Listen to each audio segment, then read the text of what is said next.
Zašto nemaš četiri noge? Četiri noge. Pa da zajedno idemo po svetu. Po svetu, svetu, svetu. Da obiđemo celu planetu. I vidimo lepote mnoge. Mnoge. Pa zašto nemaš četiri noge?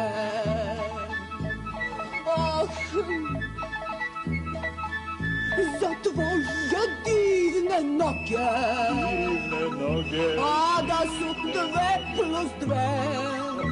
Za tvoje divne noge.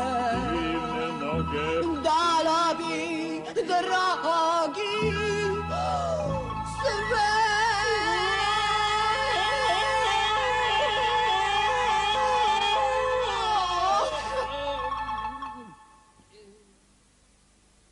Da? Jeste. Zašto se mi uopšte žalimo? Pa nama je sasvim lepo ovde.